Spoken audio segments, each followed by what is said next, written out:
Hello दोस्तों, स्वागत है आप सभी का। एसबीआई क्लर्क 2023 वेटिंग लिस्ट के बारे में बात करने वाले हैं और वेटिंग लिस्ट से सिलेक्शन होने का कितना चांस रहता है इसके बारे में भी बात करेंगे। और साथ ही साथ आपको कैसे पता चलेगा कि आप वेटिंग लिस्ट में, इसके बारे में भी बात करने वाले हैं, क्योंकि बहुत सारे स्टूडेंट रहते हैं और सबको अलग अलग तरह का डाउट रहता है। तो सभी डाउट को वेटिंग लिस्ट के रिगार्डिंग आज क्लियर करने वाले हैं। तो वीडियो बहुत ज़्यादा इंपॉर्टेंट होने वाला है, वीडियो में लास्ट तक अब बने रहिएगा। और दोस्तों, अगर वीडियो अच्छा लगता है तो ज़्यादा कुछ नहीं मांगते हैं आपसे, सिर्फ एक लाइक कर दिया करिए और सब्सक्राइब भी आप फ्री में ही करते हैं तो उसको भी कर लिया करिए अगर आप चैनल पर नए आए हैं और बराबर वीडियो देखते हैं तो ये अगर आप करते हैं तो हमें मोटिवेशन मिलता है और जितना भी हमें पता चल पाता है किसी भी चीज़ से रिगार्डिंग, किसी नोटिफिकेशन रिजल्ट के रिगार्डिंग, तो सोचते हैं आप लोगों के साथ शेयर कर सकें। अब चलिए बात कर लेते हैं, ज़्यादा समय नहीं लेते हैं और सबसे पहले बात करते हैं वेटिंग लिस्ट के लिए। अभी दोस्तों एसबीआई क्लर्क 2023 का जो रिजल्ट आउट हुआ है उसका मार्क्स आउट नहीं हुआ है और अभी आपका मार्क्स कितना एग्ज़ाम में आप स्कोर किए, आपके फाइनल कट ऑफ कितना गया, वो किसी को पता नहीं चल पाया है। इसमें भी अभी जो इसका स्कोर कार्ड है वो डिले हो रहा है। इतना डिले नहीं होना चाहिए। अगर प्रीवियस ईयर के में कंपेयर किया जाए तो प्रीवियस ईयर मात्र 3 दिन का ही टाइम लगा हुआ था और इस बार कुछ ज़्यादा टाइम लग रहा है। तो 1 से 2 दिन के अंदर आपको स्कोर कार्ड देखने के लिए मिल जाएगा और उसके बाद आपको कट ऑफ पता चलेगा और वेटिंग लिस्ट का भी कुछ आइडिया लगेगा।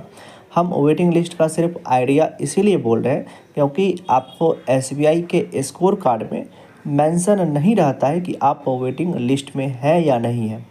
आप जैसे ही आप अपना स्कोर देखिएगा और अपने स्टेट का कट ऑफ देखिएगा, आप जिस कैटेगरी से हैं उसका कट ऑफ देखिएगा, तो आपको ये पता चलेगा कि आपका सिलेक्शन जो फाइनल कट ऑफ गया उस कट ऑफ से कितना नंबर कम रह गया।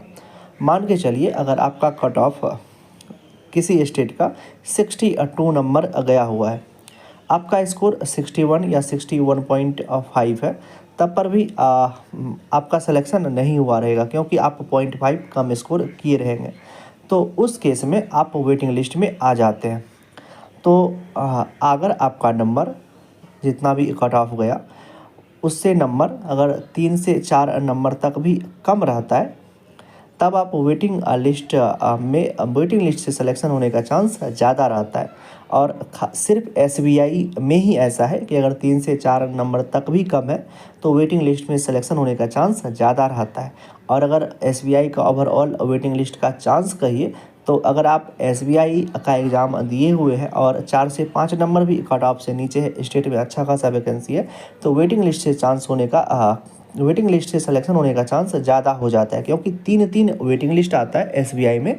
और इस बार हुआ क्या है कि रिजल्ट ऑलरेडी बहुत ज़्यादा डिले है, तो बहुत सारे बच्चे का, किसी का आईबीपीएस एसबीआई में सिलेक्शन ऑलरेडी हो चुका है।